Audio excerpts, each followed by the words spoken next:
आज आइए हम प्रथम फल का पर्व और पुनरुत्थान की आशा इस विषय के साथ परमेश्वर के वचन का अध्ययन करें। चूंकि आज पुनरुत्थान का दिन है, इसलिए हमें इस पर्व की शुरुआत समझने की आवश्यकता है। साथ ही आइए हम प्रथम फल के पर्व के बारे में कुछ बुनियादी बातों को समझें, जैसे कि पुराने नियम में इस पर्व के लिए आराधना के नियम क्या थे। नए नियम के समय में यीशु का पुनरुत्थान रविवार को क्यों हुआ? पुराने नियम की कौन सी भविष्यवाणी यीशु के पुनरुत्थान के द्वारा पूरी हुई? मेरा मानना है कि हमें इन सभी बातों को समझना चाहिए क्योंकि हम पर्वों के लोग हैं। सबसे पहले आइए हम पर्व की शुरुआत पर एक नजर डालें।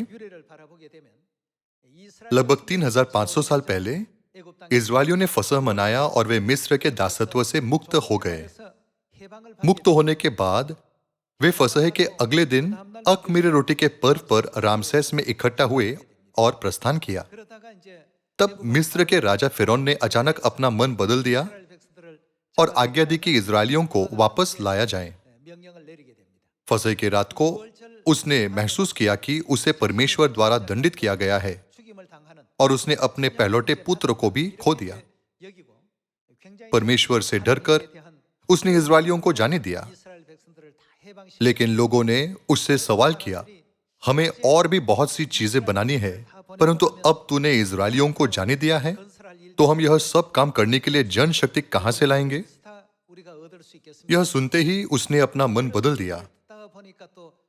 उसने सभी इस्राएलियों को वापस लाने की आज्ञा दी। वह अपने रथों और सिपाहियों समेत इस्राएलियों का पीछा करने लगा। लेकिन इस तरह की पीड़ा के बावजूद इस्राएलियों ने सुरक्षित रूप से लाल समुद्र को पार किया। जब सभी इस्राएलियों ने लाल समुद्र पार किया, तब परमेश्वर ने जल को मिस्री सेना पर फिर बहने दिया। इस प्रकार इस्राएली सुरक्षित रूप से लाल समुद्र के दूसरी ओर पहुंच सके।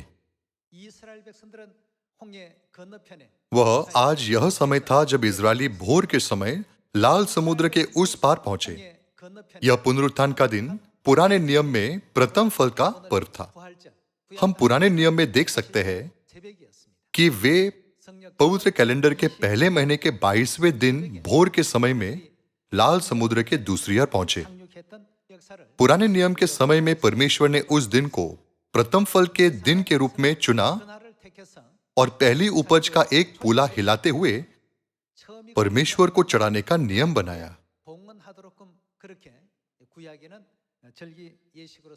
आज पुनरुत्थान का दिन रविवार को ही क्यों मनाया जाता है? पुराने नियम में परमेश्वर ने पहले से ही दिन और तारीख निर्धारित कर दी थी ताकि रविवार को प्रथम फल का पर्व मनाया जा सके। नए नियम में यीशु का पुनरुत्थान किसी भी रविवार को नहीं हुआ था, बल्कि पुराने नियम में पहले से ही उस रविवार की भविष्यवाणी की गई थी। इस भविष्यवाणी को पूरा करने के लिए सोए हुए लोगों में से प्रथम फल के रूप में यीशु का रविवार की भोर को पुनरुत्थान हुआ था। चूंकि संसार के लोग न तो पुनरुत्थान के दिन का अर्थ और न ही किसी अन्य पर्व के बारे में जानते हैं, तो वे छाया और उसकी वास्तविकता के बीच अंतर करने में असमर्थ है। हालांकि मेरा मानना है कि हम स्वर्गीय लोग को जो पर्व मनाते हैं, इसे समझना चाहिए। अब आइए हम बाइबल में इसका अध्ययन करने और इसकी पुष्टि करने के लिए कुछ समय लें। आइए हम निर्गमन की पुस्तक अध्याय 14 पर एक नजर डालें। अध्याय 14 आयत 1।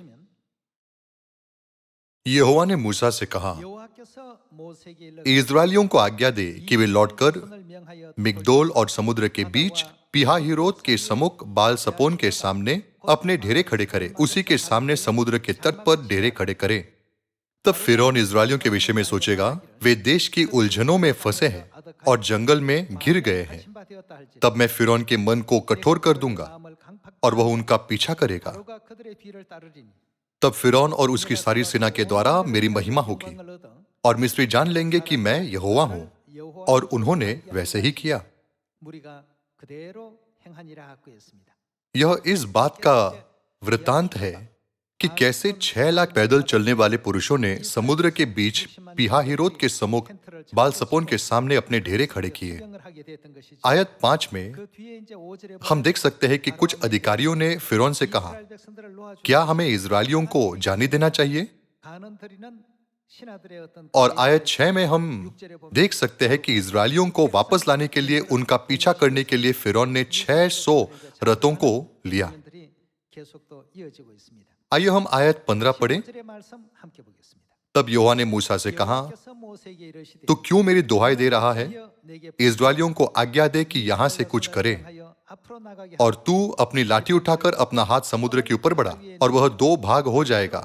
तब इजरायली समुद्र के बीच होकर स्थल ही स्थल पर चले जाएंगे। यह वह दृश्य है जहां परमेश्वर ने आखिरकार लाल समुद्र को विभाजित किया और इजरायलियों को सुरक्षित रूप से लाल समुद्र के पार ले गए। आइए हम आयत 26 पर जाएं। फिर यहोवा ने मूसा से कहा, अपना हाथ समुद्र के ऊपर बढ़ा कि जल मिस्रियों और उनके रथों और सवारों पर फिर बहने लगे। तब मूसा ने अपना हाथ समुद्र के ऊपर बढ़ाया, और भोर होते होते क्या हुआ कि समुद्र फिर ज्यों का त्यों हो गया और मिस्री उल्टे भागने लगे, परंतु यहोवा ने उनको समुद्र के बीच ही में झटक दिया, और जल के पलटने से जितने रथ और सवार इजरायलियों के पीछे समुद्र में आए थे, वे सब वरन फिरौन की सारी सेना उसमें डूब गई, और उसमें से एक भी न बचा। परंतु इजरायली समुद्र के बीच स्थली स्थल पर होकर चले गए, और जल उनकी दाहिनी और बाईं दोनों ओर दीवार का काम देता था। इस प्रकार यहोवा ने उस दिन इजरायलियों को मिस्रियों के वश से छुड़ाया, और इजरायलियों ने मिस्रियों को समुद्र के तट पर मरे पड़े हुए देखा। और यहोवा ने मिस्रियों पर जो अपना पराक्रम दिखलाया था, उनको देखकर इजरायलियों ने यहोवा का भय माना, और यहोवा पर और उसके दास मूसा पर भी विश्वास किया। वह दिन का कौन सा समय था जब इजरायलियों ने सुरक्षित रूप से लाल समुद्र पार किया और सारे मिस्री समुद्र में मारे गए थे? वह भोर के समय में हुआ था। वह पवित्र कैलेंडर में पहले महीने के 22वें दिन हुआ था, जो आज की कैलेंडर प्रणाली के अनुसार रविवार था। यह उन घटनाओं का हिस्सा है जो उनके मिस्र से भागते समय हुई थी। जिस तरह से यह सब रविवार को भोर के समय हुआ, वह छाया था। जब हम छाया को करीब से देखते हैं तो हम आसानी से समझ सकते हैं कि यह भविष्यवाणी कैसे पूरी हुई। आइए हम लूका की पुस्तक अध्याय 24 आयत 1 पर जाकर इस बात की पुष्टि करें कि कैसे यीशु वास्तव में इसी भविष्यवाणी के अनुसार मरे हुओं में से जी उठे। आयत 1 में लिखा है, परंतु सप्ताह के पहले दिन किस समय में? बड़े भोर को। इजरायलियों ने लाल समुद्र को कब पार किया था? सप्ताह के पहले दिन बड़े भोर को, जो पवित्र कैलेंडर के अनुसार पहले महीने का 22वां दिन था। उस समय दिनों को इस तरह नाम दिया गया था कि पहला दिन, दूसरा दिन। इसीलिए यह पहले दिन की भोर का समय था जब उन्होंने लाल समुद्र पार किया था। यह एक ऐसा समय था जब मिस्र की सारी सेना ने इजरायलियों का पीछा किया और फलस्वरूप वे पानी के नीचे दफन हुए। इस प्रकार इजरायलियों को लाल समुद्र में बचाया गया। परंतु सप्ताह के पहले दिन बड़े भोर को वे उन सुगंधित वस्तुओं को जो उन्होंने तैयार की थी लेकर कब्र पर आई। उन्होंने पत्थर को कब्र पर से लुढ़का हुआ पाया, पर भीतर जाकर प्रभु यीशु का शव न पाया। जब वे इस बात से बौचकी हो रही थी तो देखो, 2 पुरुष झलकते वस्त्र पहने हुए उनके पास आ खड़े हुए। जब वे डर गई और धरती की ओर मुंह झुकाए रही तो उन्होंने उनसे कहा, तुम जीवते को मरे हुओं में क्यों ढूंढती हो? वह यहाँ नहीं है, परंतु जी उठा है। स्मरण करो कि उसने गलील में रहते हुए तुमसे कहा था, अवश्य है कि मनुष्य का पुत्र पापियों के हाथ में पकड़वाया जाए और क्रूस पर चढ़ाया जाए और तीसरे दिन जी उठे। तब उसकी बातें उनको स्मरण आई और कब्र से लौटकर उन्होंने उन 11 को और अन्य सब को ये सब बातें कह सुनाई। जिन्होंने प्रेरितों से ये बातें कही वे मरियम मगदलिनी और योन्ना और याकूब की माता मरियम और उनके साथ की अन्य स्त्रियां भी थी। यहाँ हम लूका अध्याय 24 में यीशु के पुनरुत्थान का विवरण देख सकते हैं। हम देख सकते हैं कि पुराने नियम में किया गया कार्य नए नियम में यीशु मसीह के कार्य में प्रतिबिंबित हुआ था। जिस प्रकार इजरायलियों ने पहले दिन की भोर को लाल समुद्र पार किया, उसी प्रकार पहले दिन बड़े भोर को यीशु का पुनरुत्थान हुआ। इसी कारण पुराने नियम में परमेश्वर ने सप्ताह के पहले दिन प्रथम फल के पर्व की भेंट चढ़ाने का एक नियम नियुक्त किया। अब आइए हम जो सो गए थे उनमें से यीशु मसीह के पुनरुत्थान को समझने के लिए पुराने नियम की विधि और नए नियम की विधि को देखें। आइए हम लेवी व्यवस्था अध्याय 23 पर एक नजर डालें। अध्याय 23 आयत 9। फिर यहोवा ने मूसा से कहा, इस्राएलियों से कहो कि जब तुम उस देश में प्रवेश करो जिसे यहोवा तुम्हें देता है और उसमें के खेत काटो, तो अपने अपने पके खेत की पहली उपज का पुला याजक के पास ले आया करना, और वह उस पुले को यहोवा के सामने हिलाए कि वह तुम्हारे निमित्त ग्रहण किया जाए। वह उसे कब? विश्राम दिन के दूसरे दिन हिलाए। विश्राम दिन के बाद कौन सा दिन है? वह सप्ताह का पहला दिन है। चूंकि विश्राम दिन 7वां दिन है, तो अगला दिन जो 7वें दिन के बाद है पहला दिन होना चाहिए।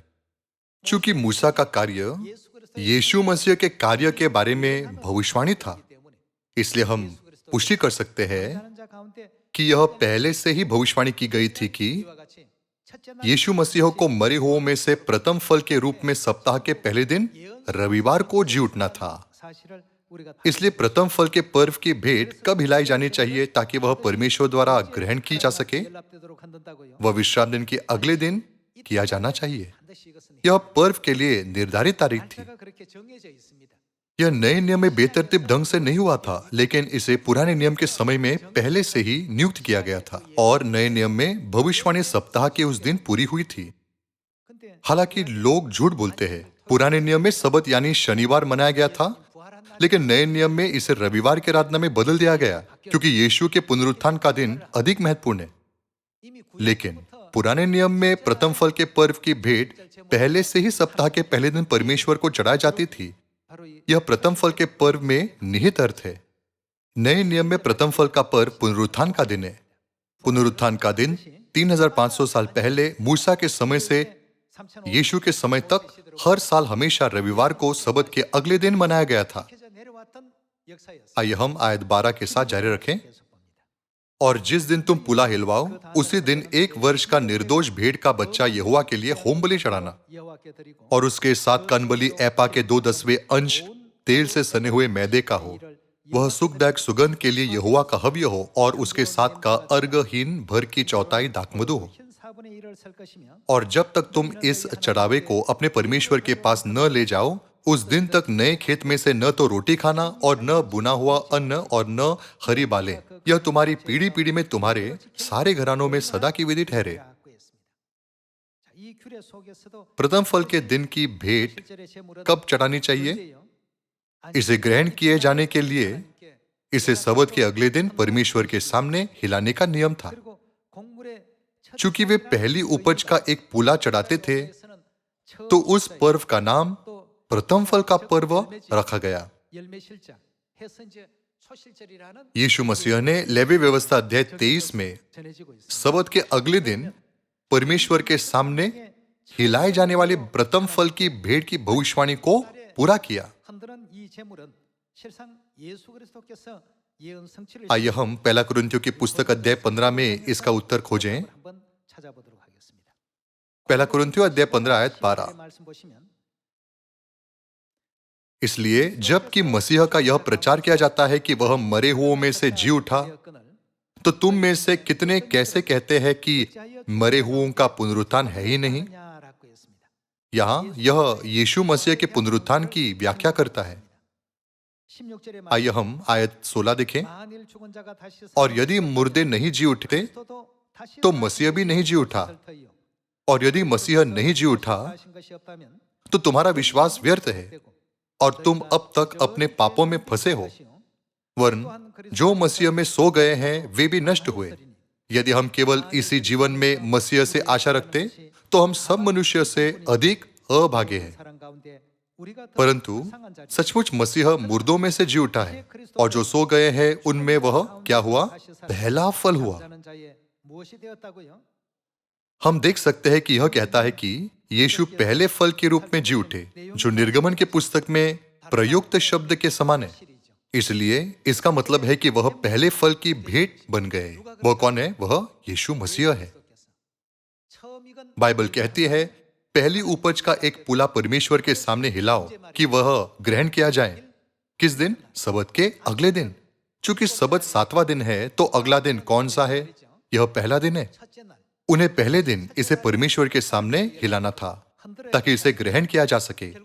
चूंकि यीशु मसीह प्रथम फल के पर्व की भेंट बने, तो उन्हें पहले दिन रविवार को मरे हुओं में से जी उठना था।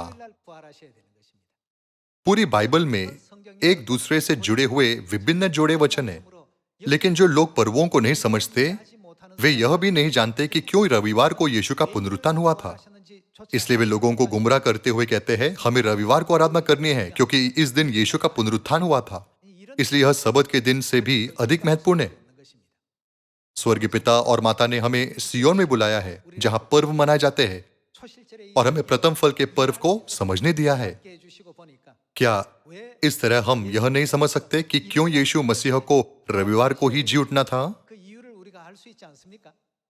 यीशु प्रथम फल के दिन की भेंट की वास्तविकता है।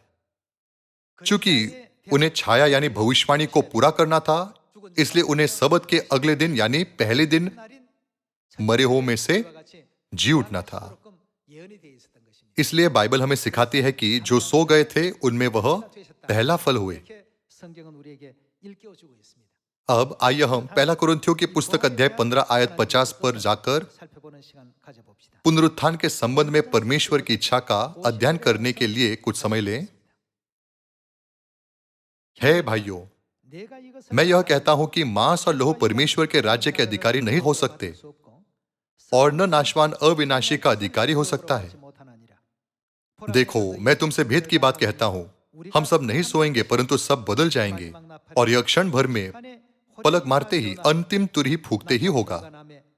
क्योंकि तुरही फूंकी जाएगी और मुर्दे अविनाशी दशा में उठाए जाएंगे और हम बदल जाएंगे। यह वह समय है जिसे परमेश्वर ने हमारे लिए तैयार किया है।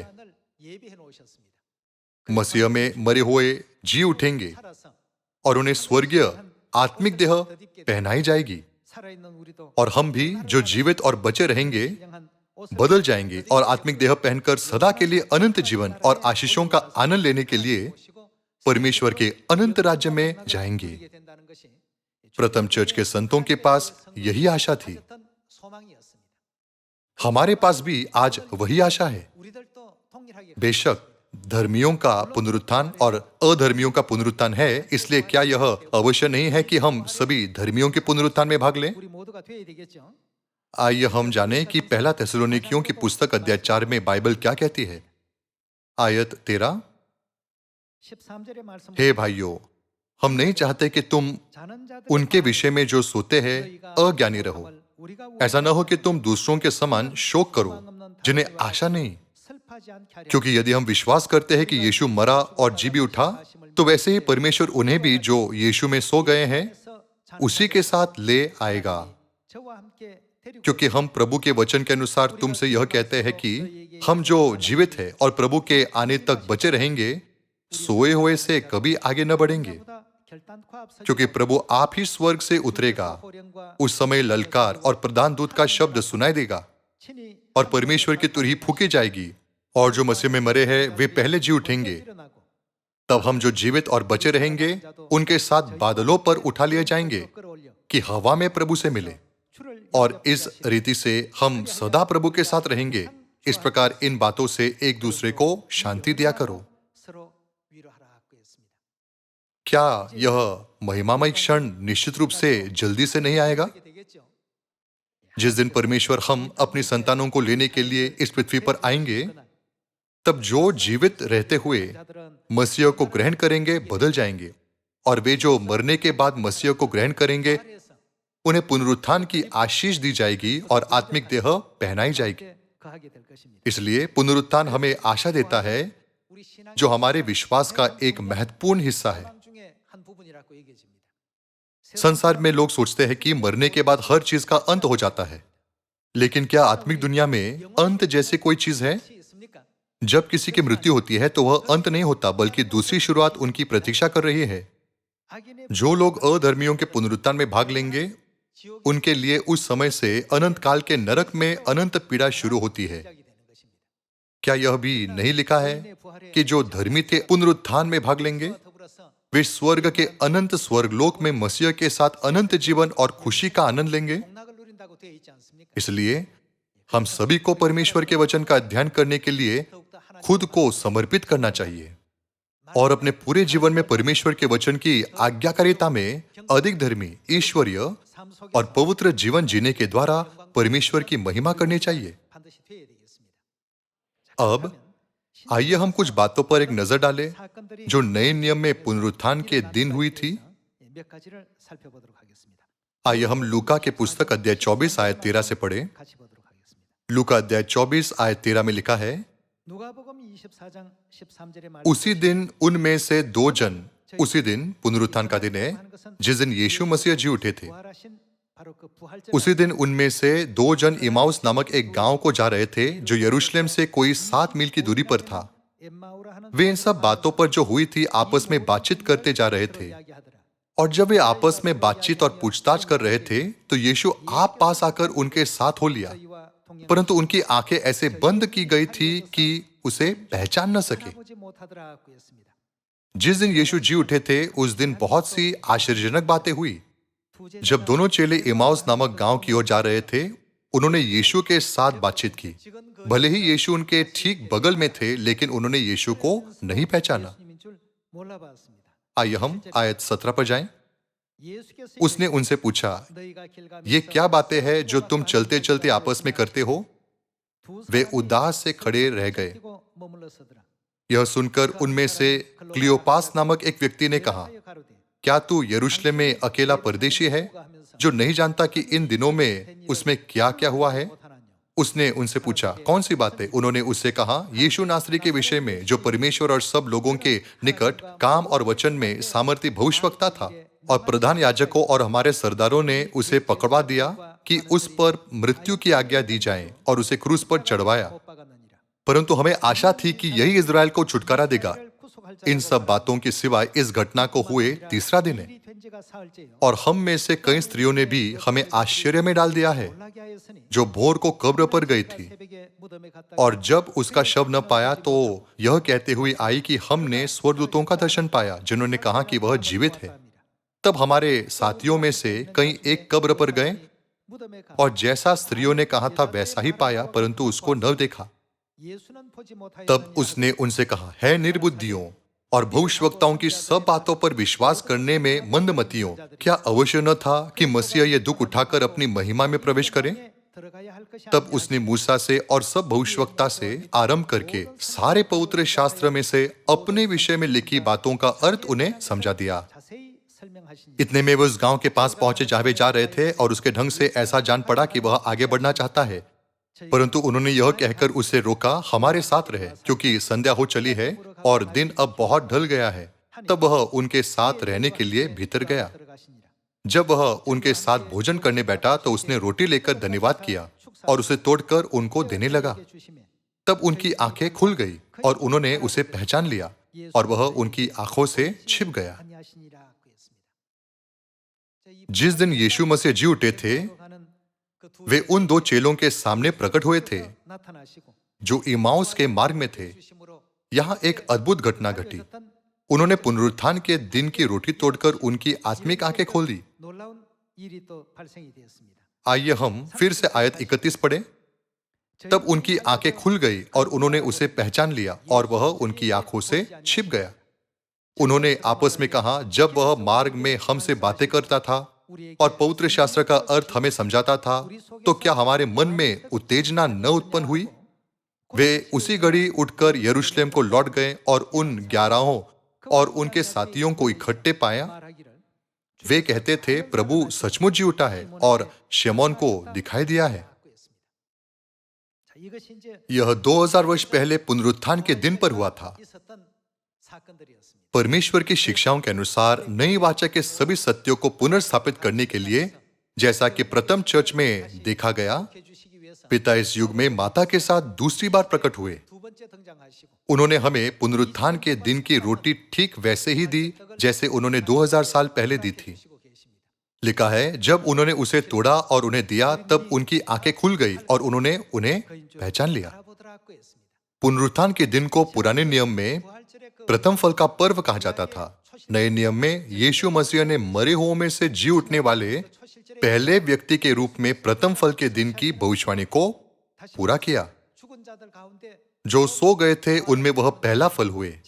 पुराने नियम और नए नियम दोनों के द्वारा हम समझ सकते हैं कि यीशु प्रथम फल के दिन की भेंट बने और उसकी भविष्यवाणी को पूरा किया। हम देख सकते हैं कि पुराने नियम में पहले से ही इस बात की गवाही दी गई थी कि यह सब रविवार को होगा, ठीक जैसे प्रथम फल का पर्व हमेशा रविवार को मनाया जाता था। इसे किसी अन्य दिन मनाया नहीं जा सकता। इसे पुराने नियम में भी सबत के अगले दिन मनाने के लिए पहले से ही नियुक्त किया गया था। इसलिए पुनरुत्थान का दिन नए नियम में स्थापित एक नया पर्व नहीं था, लेकिन वास्तव में यह हमेशा पुराने नियम में रविवार को मनाया जाता था। साप्ताहिक पर्व सबत के बारे में कहें तो वह भी उसी समय मनाया जाता था।